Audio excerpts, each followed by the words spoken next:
Hey guys, and welcome to a brand new video here on FPL Now. Today we're going to be going over my transfer plans for Game Week 20 and also how I'm currently getting on in Game Week 19. So if you're excited for the video, make sure to drop a like down below, leave a comment, what are your plans for the next game week, subscribe if you're brand new, and let's get into the video. So, starting things off, sorry if my voice is a little bit all over the place. I'm currently suffering with a little bit of a cold, but I'm having a very, very good game week at this point in time. 43 points currently, a game week rank of 298k. We are finally in the top 10k, though I think my rank is like 9,086. It's not much more than that once subs come in and stuff. I think it's like 9,100, 200, something like that. I do still have 4 players left to play, though, so I'm very happy about it. I'm hoping for a very, very strong green arrow this week. It's already very strong, but obviously some people have Son captained and Saka captained and stuff like that, so that could hurt my rank a little bit. But either way, Martinez with 2 points obviously looked really, really good when they went 2-0 up in like 30 odd minutes or whatever it was. But yeah, then obviously lost the game 3-2, which was unfortunate from an FPL standpoint. Did make a few saves though, so did finish on 2 points instead of 1. Obviously, what really helped me this week was the Forest result, like them winning 3-1 at home, away from home, not just from an FPL standpoint, because obviously I have no Newcastle players, so it was really good for like Dubravka owners and Trippier owners for them to not get any points. But just as a Forest fan, to come out and win 3-1 at St. James's Park is absolutely ridiculous. Like Chris Wood turning into the New Zealand Messi. Some of those goals that he scored were absolutely insane. Like not your normal classic Chris Wood goals at all. But yeah, what a hero. Still can't believe that win, man. I've got such a buzz off that win. So hopefully we can beat United when we play them next. But either way, getting off track. Gabriel and Porro still yet to play. Really hoping that they can both get something this week. I feel like I have missed the Gabriel bullet header. Obviously it happened last week. I don't think that lightning is going to strike twice. But I would really like a clean sheet from Arsenal tonight. Would be really beneficial. And then Porro with Brighton away. I'm not expecting them to keep a clean sheet, especially with Romero out for like 5 to 6 weeks. But I mean, Porro, I still kind of, I feel like I still see him as like a midfielder. You know, he gets that forward, he's taking set pieces. You know, if he gets a clean sheet, that's great. But he's mainly in the squad for the attacking returns, because that's just kind of what you're bringing in defenders for this season. Like, clean sheets are very minimal right now. So yeah, hopefully Porro can get something. I did bring Trent in this week for Simicast. I was kind of thinking about whether to bring in a Chelsea defender or Simicast. There was no easy route back to Holland next week if I did bring in Trent this week. I went with it anyway, just because of his numbers, how ridiculous he has been. And yeah, they kept a clean sheet. Obviously picked up a yellow card and still picked up 3 bonus without any returns. That's how much of a bonus point magnet he is. So I'm very happy that I brought him in. And it's even better now because Haaland's not even going to be fit for the Sheffield United game most likely. So it's actually worked very well. I feel like if you held on to Haaland, you've been very hard done by, because the way that Pep was talking about the injury, like before the Club World Cup, he said, you know, it's just this stress thingy, like he should be fine. And then he didn't play any part of the Club World Cup, missed the Everton game last night, wasn't even in the squad, and now he's like training separately or something like that. So yeah, I feel like Pep kind of made it a lot more positive than what it was. He's still saying the same things now that he said like a couple of weeks ago. So yeah, I feel like if you did hold on to Haaland, you've been very unlucky. But yeah, for me, it's worked out pretty well. But anyway, that's the back line. In midfield, Hee-chan, what an absolute hero. 2 goals in the first half, and then unfortunately did pick up that injury. I'm still in this situation where I cannot get through a game week without an injury. Every single time I play through a game week, I always come out with an injury, and that's usually where my transfer has to go. But yeah, Hee-chan picking up 14 points, absolutely insane. Like, if he could have played the next half and didn't go off injured, he very well could have got a hat-trick, because Brentford did not look very good last night at all. So yeah, Hee-chan, I mean, I'm not going to be greedy. Hee-chan with 14 points is insane because of how low owned he is as well. So I'm very happy about that, and that is the reason I'm having such a good game week. So yeah, potentially could be my transfer this week. We'll talk about that in a second. Salah captaincy didn't go too well. Did hit the bar, which was really unfortunate. And then Saka still yet to play, Son yet to play. I was actually very close to having Son as my captaincy, and even if you look in my last team selection, I had the captaincy on Son. It was like an hour before the deadline, and I was kind of thinking about it, a little bit hungover from Christmas Day, but I decided to go with Salah over Son just because I saw like a stat on Twitter of how many goals Burnley have conceded at home this season. It was absolutely ridiculous, and I was like, okay, maybe it's like, my gut feeling was to go with Son, but I just kind of wanted to play it safe. I was like, my rank is really nice. you know, if Salah does haul against Burnley and Son gets nothing, it's going to really, really hurt my game week. And I was just getting flashbacks to when I captained Haaland a few seasons ago, where they beat like Norwich 9-0 or something, and Haaland was the only player on the pitch not to get a return. And then Salah went and got like a hat-trick and assist at like United or something like that. So I was just getting flashbacks to that, and that really hurt my rank that season. So I was like, there's no point. I'm not really chasing at the moment. Let's just play it safe. You know, if Son does haul, hopefully he will be like low owned.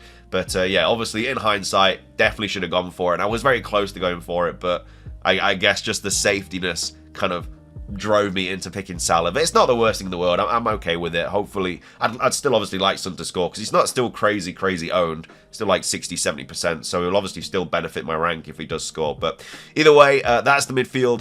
And then up top, I played Archer this week because obviously Palmer went and got a yellow card in the last fixture. Went and got an assist. So happy about it, my lord. The one time I played Cameron Archer and he's actually got a return. I'm really, really happy about that. He's actually got returns in the last 2 weeks now, so I'm not going to be playing him again for a very long time, but I was very happy that he did pick up an assist in that game. It was such a scrappy assist as well. He was just like kicking the ball at a defender and then it bounced back into the attacker, and then I think McBurney or someone like that got it in. But either way, I'll take the 5 points from Archer. Watkins picking up 2 points as well. Very close to getting that touch on that John McGinn goal. Some people think that he did get it, some people think that he didn't. I don't really know. I don't think he touched it.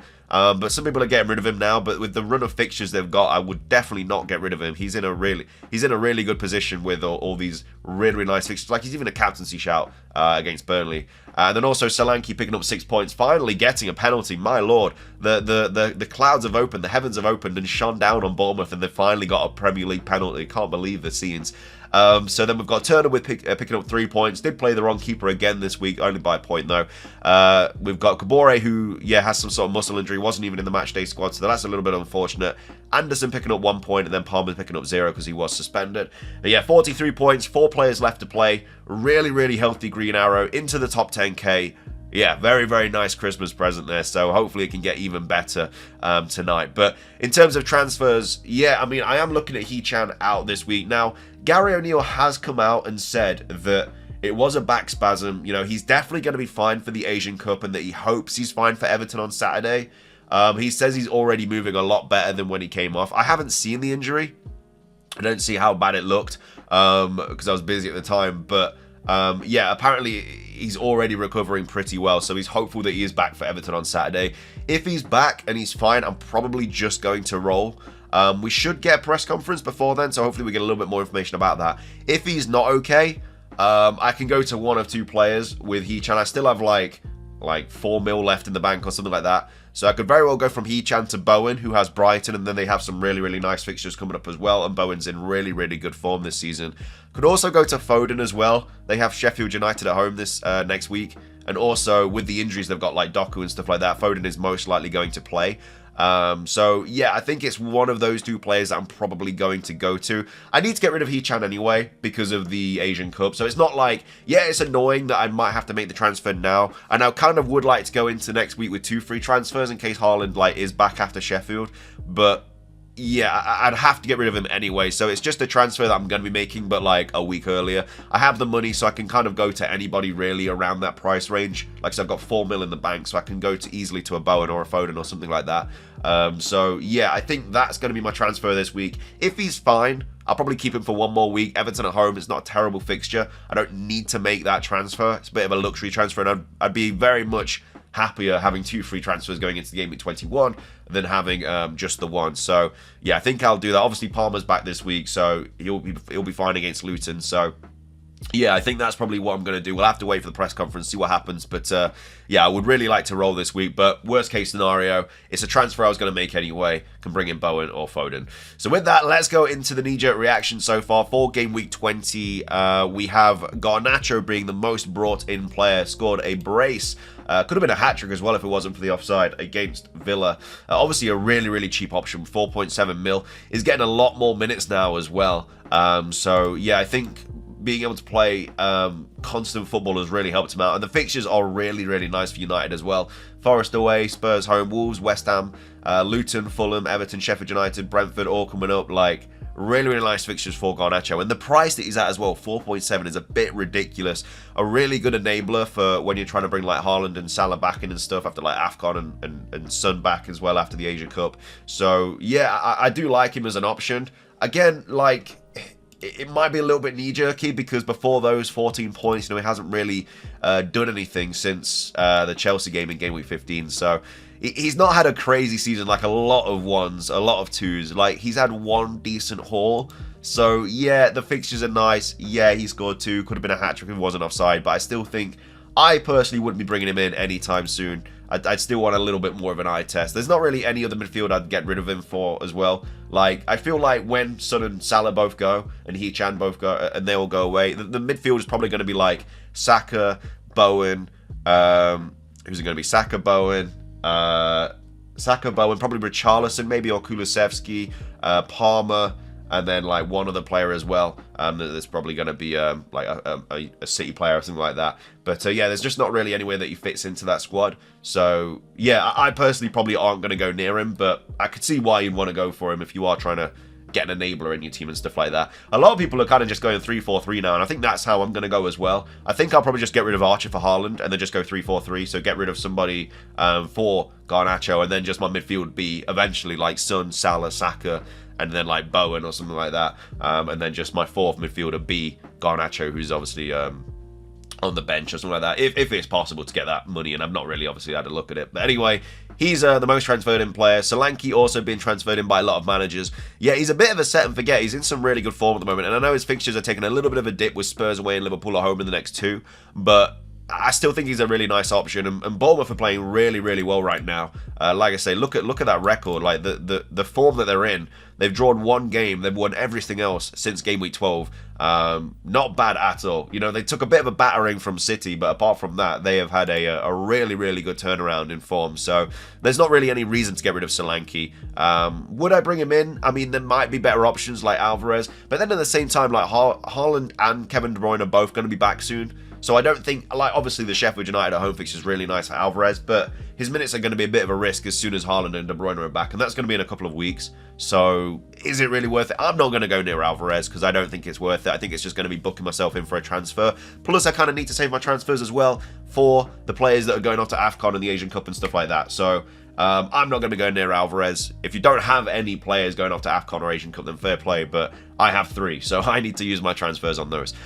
Trent also been brought in by a lot of managers. Yeah, just keeps returning, like literally ridiculous. He's returned in every single game since Luton, which is a bit weird. You'd expect him to return in that Luton game, but since then he's returned in every single game. Not even been getting necessarily returns, but he's in terms of like attacking returns, but the bonus points that he's getting is absolutely ridiculous. And then Alvarez, I've just spoken about him. He's been transferred in by a lot of managers. Yeah, the Sheffield United at home fixture is really nice, but like I say, in Game Week 21, you're probably going to see Haaland and De Bruyne back, and Alvarez is literally playing in those positions. So once they're both back, he's probably just going to be on the bench a lot. So I think it's a little bit of a waste of a transfer. You're going to need those transfers for the AFCON players and the Asian Cup players. So I'm personally not going to go there, but again, each to their own.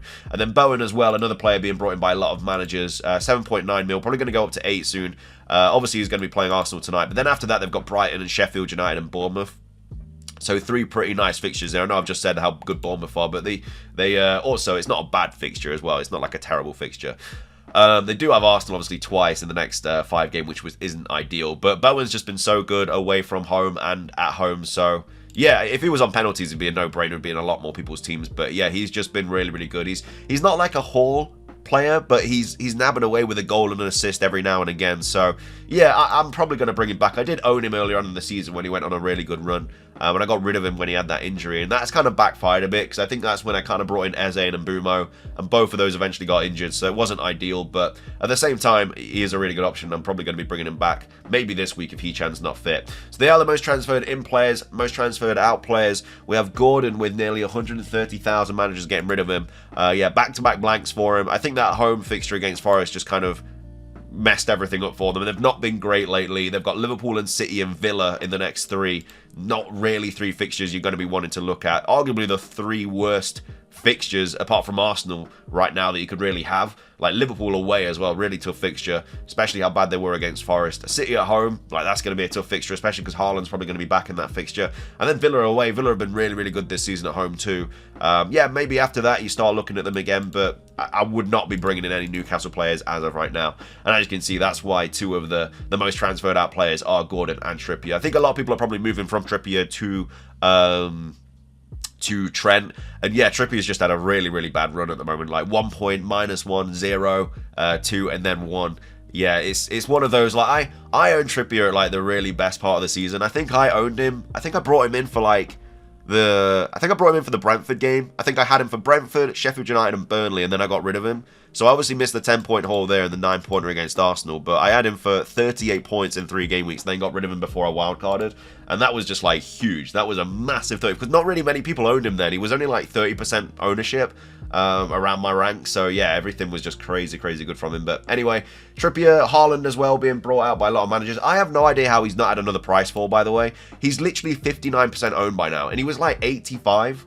I don't know how you can go down 25% in ownership and only have 1 price drop. It's absolutely ridiculous. Like, he should have. And I know I'm saying that as a non-Haaland owner, and I'd like to bring him back for cheaper, but I mean, when you take a look at maths, like, some players get like 100,000 transfers out, and then they're straight down in price. But this guy has had like millions of transfers out, and he's just not getting a price drop. I'm assuming he'll get one once he doesn't play in the Sheffield United game, but still, it's a bit mad. And then Simicast, yeah, just get rid of him this week. If you haven't already, just obviously broken his collarbone or something like that, so no reason to have him in your squad. A lot of good options to go to. If you have the money, obviously Trent's a really nice option. If not, you know, you could go double Arsenal defence, maybe even Gusto as well. Gusto looks really good for Chelsea, played really well last night. Definitely a player that I'm looking at. Estepinian also back as well. So he's got a really, really nice run of fixtures. I'm definitely looking at him as well, potentially for Anderson, maybe in the next few weeks. And then Romero as well, out for 5 to 6 weeks, pulled a hammy. So yeah, no point of having him in the squad. But either way, that is going to be everything for today's video. I hope you guys enjoyed. If you did, please do consider hitting the like button down below. There's 250 likes. It really helps out. Best of luck with the rest of Game Week 19. How are you getting on in Game Week 19? Subscribe if you're brand new. Ring the notification bell. That's everything from me. Have a great rest of your day. And until next time, peace.